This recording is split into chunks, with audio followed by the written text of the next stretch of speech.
सृष्टि मुखर्जी को मिलने वाला है अपने ही एनिवर्सरी पर धमाकेदार सरप्राइज। विनायक ने मिलाया अनिरुद्ध और आदित्य से हाथ। आखिर कौन सा धमाका होने वाला है सृष्टि मुखर्जी के एनिवर्सरी पर? जी हाँ दोस्तों, हम बात कर रहे हैं स्टार प्लस के शो झानक की। तो दोस्तों, अगर आप इस चैनल पर नए हैं तो इसे सब्सक्राइब कर दीजिए, साथ ही बेल आइकन दबाना ना भूले। वीडियो अच्छा लगा है तो इसे लाइक जरूर कीजिएगा। चलिए आगे बढ़ते हैं। दोस्तों, यहाँ पे सृष्टि मुखर्जी और विनायक के एनिवर्सरी के ट्रैक को दिखाया जाने वाला है और साथ ही आप यहाँ देखेंगे कि सृष्टि काफी ज्यादा एक्साइटेड है अपने एनिवर्सरी के लिए, क्योंकि वो 25th एनिवर्सरी है तो वो काफी ज्यादा खुश है और अपने पति के साथ अच्छे से मनाना चाहती है। साथ ही यहाँ पे सृष्टि मुखर्जी के बोल इतने चेंज हो जाते हैं, इतनी विनम्र हो जाती है, इतने अच्छे से बात करती है कि विनायक भी हैरान हो जाते हैं कि आखिर सृष्टि को क्या हो गया। ये इतना अच्छा तो आज तक जिंदगी में कभी नहीं बोली। मेरे परिवार वाले के बारे में कितना अच्छा बोल रही है, साथ ही मेरे परिवार वालों को बुलाना चाहती है एनिवर्सरी पर। वाह, ऐसा तो आज तक कभी सृष्टि ने बोला नहीं था।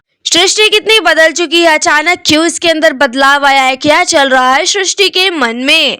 सृष्टि के मन में तो यही ही चल रहा है, क्योंकि जब से उसने नूतन को और गुरुजी को देखा है तब से उसे डर सताया जा रहा है कि जो कुछ भी बची कुची इज्जत है मेरे पास, यानी मेरे पति विनायक, मेरी बेटी अर्शी, ये लोग मुझसे छिन न जाएं, क्योंकि वो दोनों तो मुझे बर्बाद करने के लिए ही आए हैं। मेरे पति विनायक तो वैसे ही मेरे से रूठे रूठे रहते हैं, हम दोनों में ठीक से बनती नहीं है, लेकिन अब मुझे हमारा रिश्ता सुधारने की कोशिश करनी होगी। मुझे विनायक को अपने मुट्ठी में करना होगा ताकि वो मेरी बात माने और कभी भी मुझ पे शक ना करे।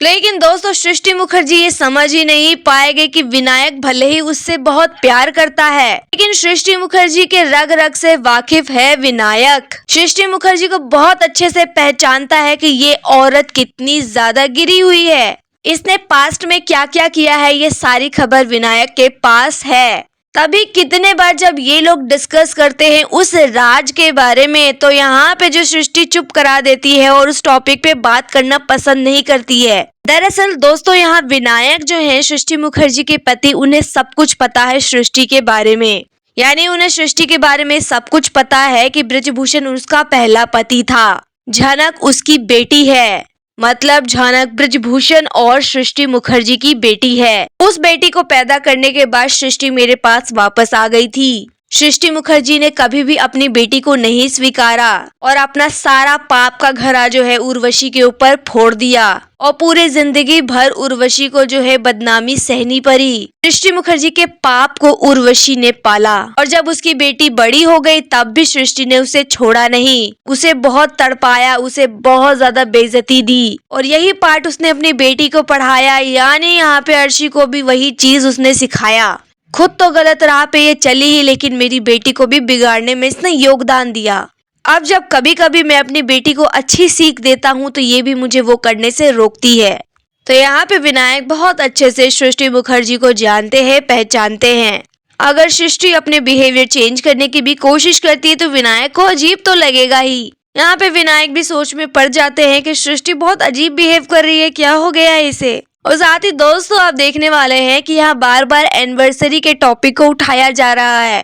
सृष्टि मुखर्जी काफी एक्साइटेड है अपने एनिवर्सरी को लेकर। यहाँ पे वो काफी लोगों को बुलाने वाली है और धमाकेदार अपनी एनिवर्सरी को सेलिब्रेट करने वाली है। इसी बारे में आप देखेंगे कि वो अर्शी से बात करती हुई भी नजर आने वाली है, जहाँ पर जो अर्शी कहती है अपने पिता से कि आप क्या सरप्राइज देने वाले हैं मॉम को।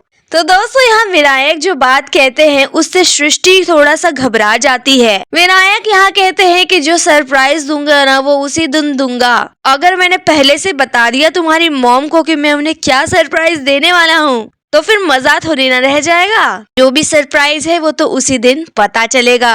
हाँ, लेकिन एक बात है, जो सरप्राइज मैं इसे दे रहा हूँ ना, इस 25 साल में आज तक कभी किसी ने वो सरप्राइज तुम्हारी मॉम को दिया ही नहीं। तो दोस्तों, यहाँ विनायक इतनी बड़ी बात कह रहे हैं, मतलब जो सरप्राइज होने वाला है सच में बहुत धमाकेदार होने वाला है। यहाँ पे सृष्टि मुखर्जी के होश भी उड़ जाते हैं, उसके चेहरे का रंग बदल जाता है कि ऐसा क्या सरप्राइज है।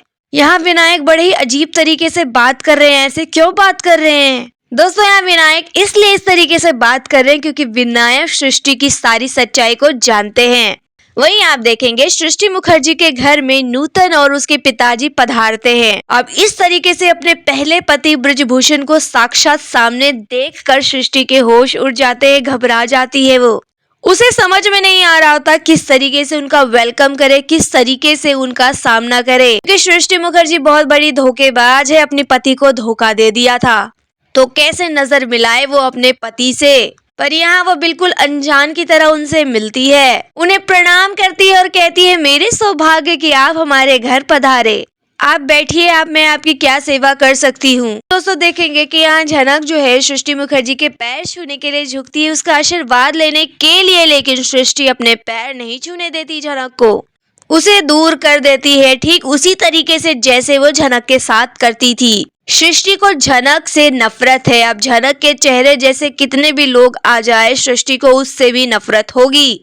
यहाँ पे झनक भी अपनी माँ को देखती है और कहती है मैं आपके अंदर ना एक माँ की क्वालिटी ढूंढने की कोशिश कर रही हूँ, लेकिन मिल नहीं रही है। पहले तक तो आप मेरी मौसी थी, लेकिन माँ आपके अंदर है ही नहीं। तो दोस्तों यहाँ आप देखने वाले हैं कि हेल्प मांगने के लिए इधर गुरुजी आ गए हैं, लेकिन इसी हेल्प के बहाने वो सृष्टि का करने वाले हैं पर्दाफाश। सृष्टि है काफी ज्यादा घबराई हुई, लेकिन अब उसका भांडा जल्द ही फूटने वाला है। दोस्तों अब यहाँ पे अनिरुद्ध को भी भनक लग चुकी है कि नूतन ही झनक है, कि जब अनिरुद्ध को झनक ये कहती है कि एक बड़ी कंपनी में काम करते हैं, तो उस वक्त अनिरुद्ध हैरान होता है। उसके मन में एक डाउट क्रिएट होता है कि इस बात का पता नूतन जी को कैसे है। इस बारे में वो आदित्य कपूर से भी कंफर्म करने वाला है कि क्या नूतन ने तुमसे मेरे बारे में कुछ पूछा था।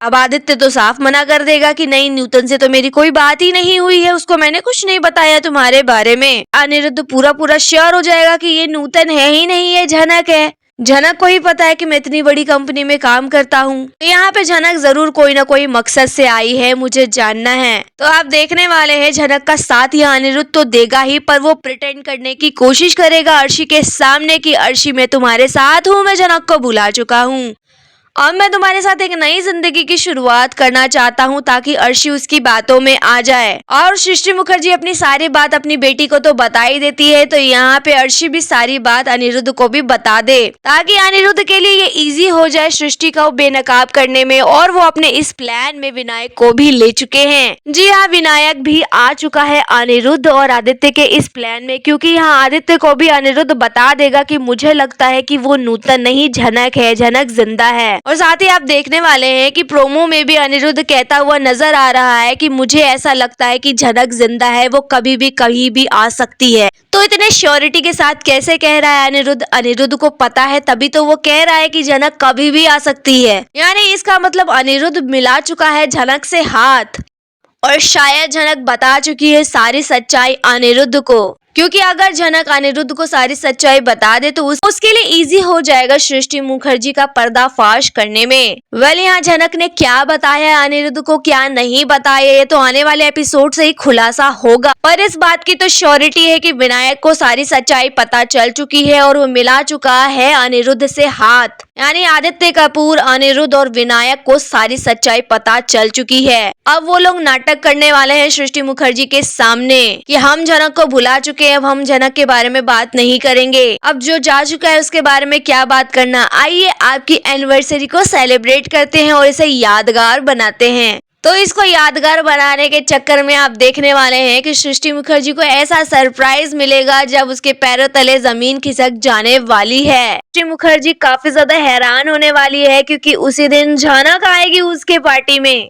जी हाँ, झनक आएगी सभी सबूतों के साथ और पर्दाफाश कर देगी अपनी माँ का। सृष्टि मुखर्जी इज्जत बचाने लायक नहीं रहेगी, किसी को मुंह दिखाने लायक नहीं रहेगी, क्योंकि अब बेइज्जती करनी है तो सबके सामने ही किया जाए, तभी मजा है, तभी उसे ये चीजें जिंदगी भर याद रहेगी कि मैंने कितने गुनाह किए हैं, कितने पाप किए हैं, कितने लोगों को धोखा दिया है। आने वाला एपिसोड काफी ज्यादा इंटरेस्टिंग होने वाला है। दोस्तों यहाँ आपको क्या लगता है कि विनायक ने मिलाया है अनिरुद्ध से हाथ? आपकी जो भी राय है आप हमें कमेंट में बताइए। वीडियो अच्छा लगा है तो इसे लाइक कीजिए, सब्सक्राइब कीजिए फॉर मोर अपडेट्स।